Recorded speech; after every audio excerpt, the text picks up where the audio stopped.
Hello, नमस्कार दोस्तों। आप सभी का हमारे YouTube चैनल में हार्दिक स्वागत है। सबसे पहले मैं आप लोगों का धन्यवाद देना चाहूँगा कि आप लोग इस चैनल को इतना प्रशंसनीय बना रहे हैं कि डेली बहुत सारे व्यू और बहुत सारे लाइक और बहुत सारे सब्सक्रिप्शन लगातार आ रहे हैं।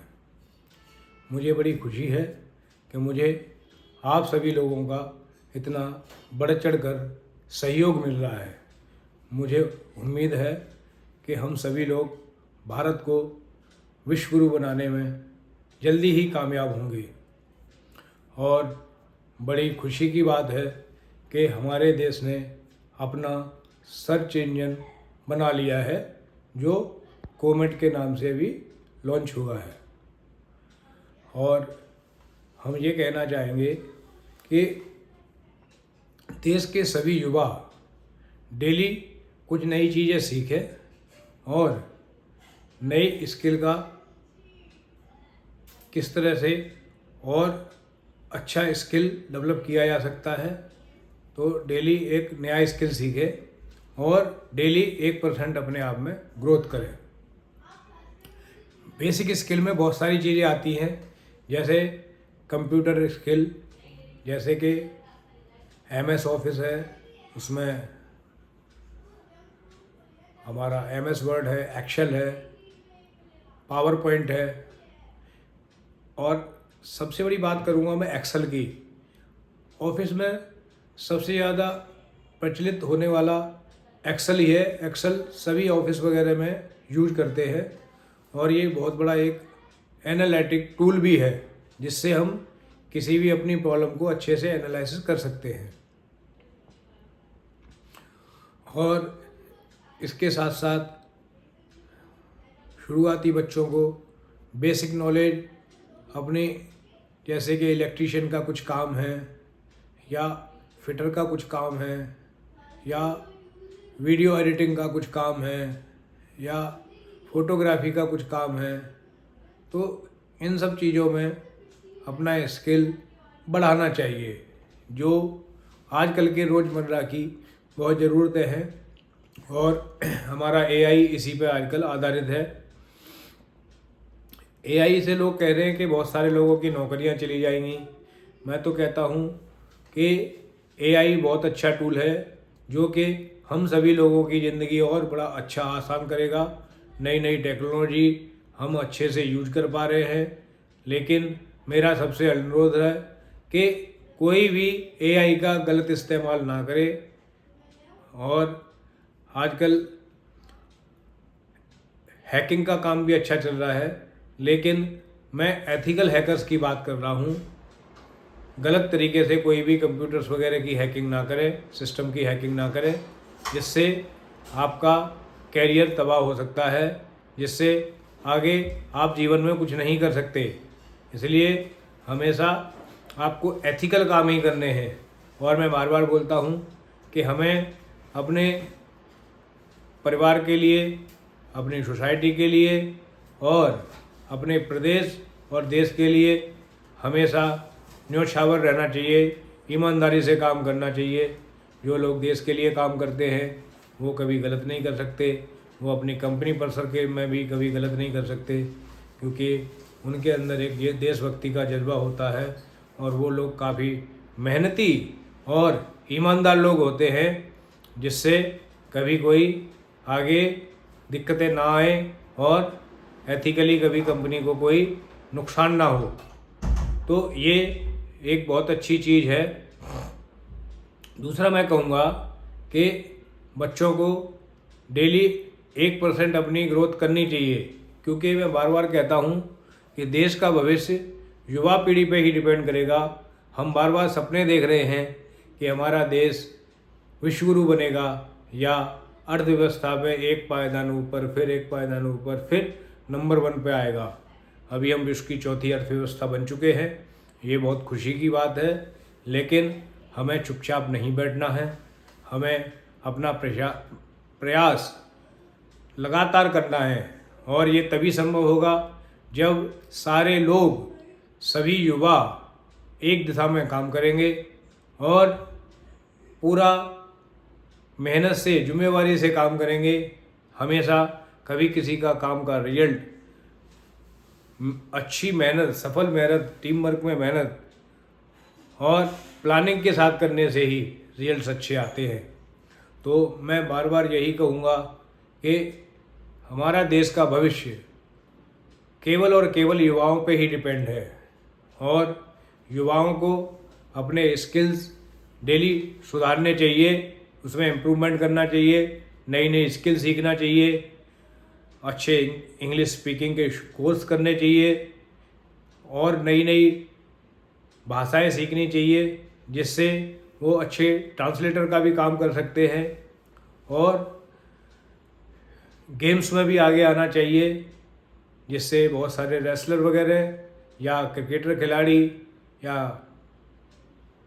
हॉकी चैम्पियन या वॉलीबॉल चैम्पियन या बैडमिंटन चैम्पियन हमें उस नई पीढ़ी से मिले, जिससे वो आने वाले टाइम में गोल्ड मेडल लेके आए और देश का नाम रोशन करें। इसलिए हमेशा मैं यही कहूँगा कि हमारा सारा आगे का जो भी विकास है वो हमेशा नई युवा पीढ़ी पे ही डिपेंड करता है।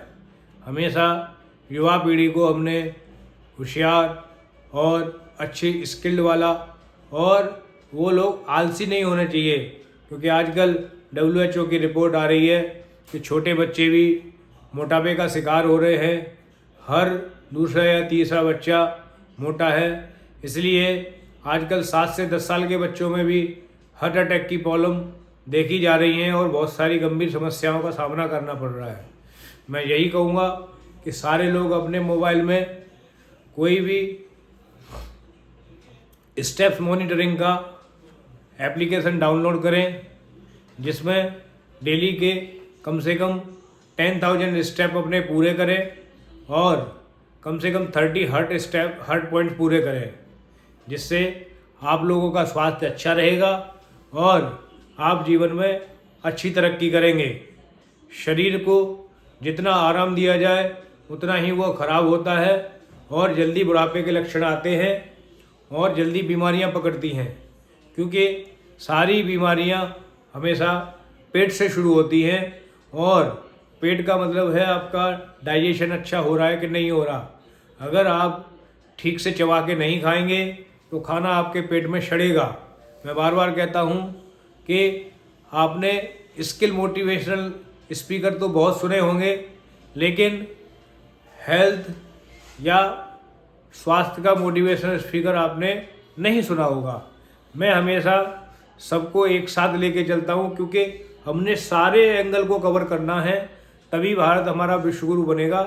मान लीजिए हमने प्राइवेट में जॉब में नौकरी करके बहुत अच्छा पैसा कमाया, लेकिन रिटायरमेंट के बाद वो सारा हॉस्पिटल्स में दे दिया या पहले ही हॉस्पिटल में दे दिया, तो ऐसा कुछ फ़ायदा नहीं है।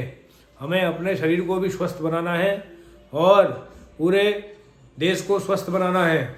वो तभी संभव होगा कि सुबह जल्दी उठें, कुछ योगासन या व्यायाम करें और सुबह मॉर्निंग वॉक पे जाएं और कोई भी पेडोमीटर की एप्लीकेशन अपने मोबाइल में डाउनलोड करें और उसको डेली मॉनिटर करें। कम से कम 10,000 स्टेप वॉकिंग के होने चाहिए, या रेस कर सकते हैं तो रेस के होने चाहिए, या जिम जा सकते हैं तो वहाँ रनिंग कर सकते हैं और 30 हार्ट पॉइंट होने ही चाहिए। नहीं तो आप मोटापे के शिकार बनोगे और प्रॉब्लम बढ़ती जाएंगी। और शाम को खाना कम से कम खाना चाहिए।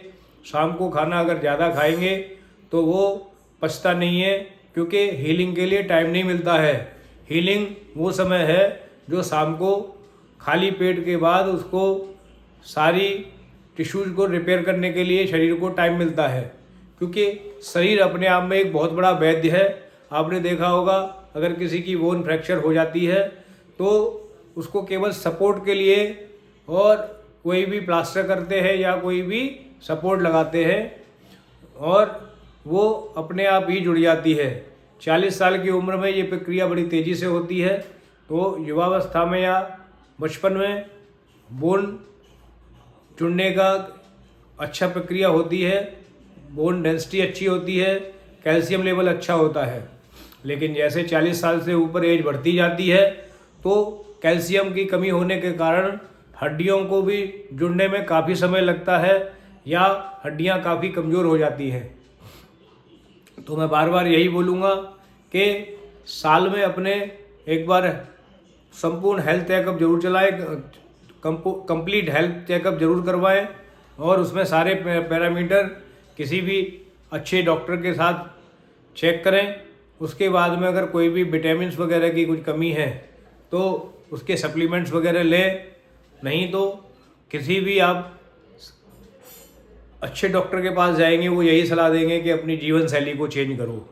सुबह जल्दी उठना, शाम को जल्दी सोना है, खाने को अगर रात को स्किप कर सकें तो स्किप कर दीजिए, नहीं तो सुबह और दोपहर का जो खाना होता है, जो ब्रेकफास्ट है, वो आप कोई भी उसमें आप स्प्राउट्स वगैरह ले सकते हैं और लंच में आप कुछ भी दाल, रोटी या पराठे जो भी लेते हैं उन सबको ये प्रैक्टिस करें कि 32 बार चबाना है।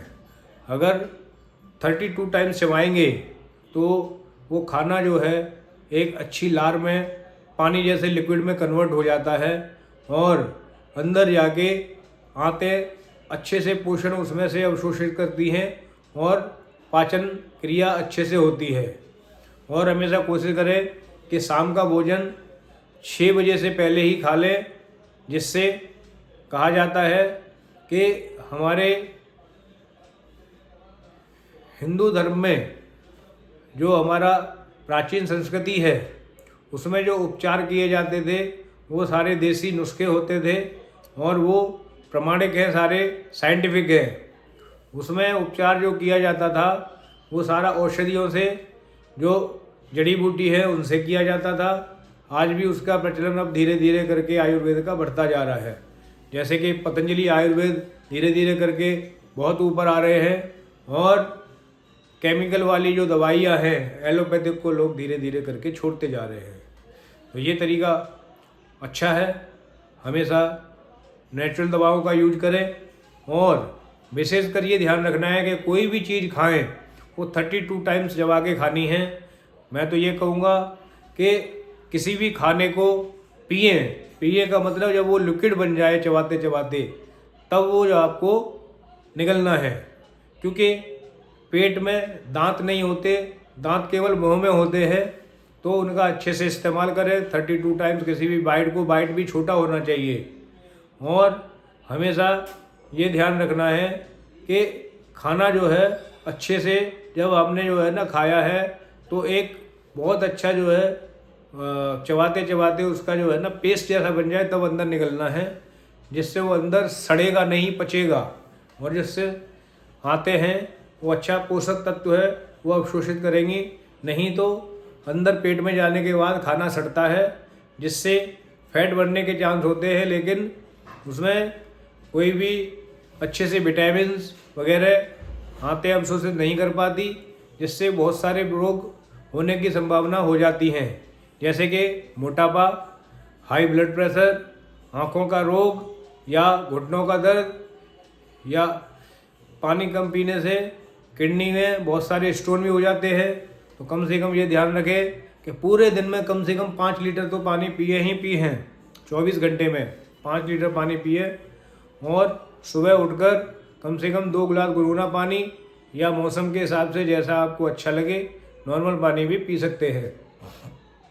उसके बाद में मोशन के लिए, फ्रेश होने के लिए जाएं और आपको 1 टाइम में अच्छे से मोशन आना चाहिए और वो एकदम से टाइट होना चाहिए, जिससे ये लगे कि जैसे आटे की गोलियां जैसी है, तो वो आपका शरीर पोषण अवशोषित कर रहा है। और अगर वो लैटिन फटी जैसी आती है तो इसका मतलब शरीर पोषण अवशोषित नहीं कर रहा, खाना सड़ रहा है, ऊपर से खा रहे हो और नीचे से वेस्टेज वो निकल रहा है। और हमेशा ये ध्यान रखना है कि पानी को खाना है, मतलब पानी को जब भी आप जो है ना सुबह उठेंगे तो एकदम कुल्ला नहीं करना। जो सलाइवा रात का बनता है उसके साथ पहले पानी पिएं, पूरे मुंह में जो है ना उसको पानी को घुमाएं, घुमाने के बाद उसको घूंट घूंट करके पीना है, जैसे कि हम खाना खा रहे हैं। तो ये सब ध्यान रखना है। ये सारी सीख, ये लेसन, ये छोटे युवाओं के लिए है, जिसके साथ हम अपना सपना देख रहे हैं कि हमारा भारत देश अगले 10 साल में विश्वगुरु बन जाएगा, या उससे पहले भी ये संभव है। लेकिन उसके लिए हम सभी को स्वस्थ रहना बहुत ज़रूरी है। इसीलिए मैं सभी लोगों को और पूरी कम्युनिटी को इसके लिए मैं जागरूक कर रहा हूँ और कोशिश कर रहा हूँ कि डेली मैं एक वीडियो आप लोगों के लिए डालूँ। ये सारे वीडियो नॉलेज के ऊपर होते हैं, अवेयरनेस के ऊपर होते हैं। इसको कृपया अच्छे से ध्यान से सुने और ठीक से फॉलो करें। अगर आप अच्छे से फॉलो करेंगे तो जाहिर है आप सभी लोगों का विकास होगा और देश का विकास होगा। आज के वीडियो में इतना ही, कल फिर मिलेंगे। और मैं एक बार फिर से आप सभी लोगों को धन्यवाद देता हूँ कि आपने इस चैनल को कुछ ही समय में इतना पॉपुलर बना दिया है कि डेली लोग बहुत बढ़ चढ़ कर आगे आ रहे हैं और काफ़ी लोग इस चैनल से भी जुड़ रहे हैं। इसके लिए मैं आपको कोटि कोटि धन्यवाद देता हूँ। धन्यवाद। Good night.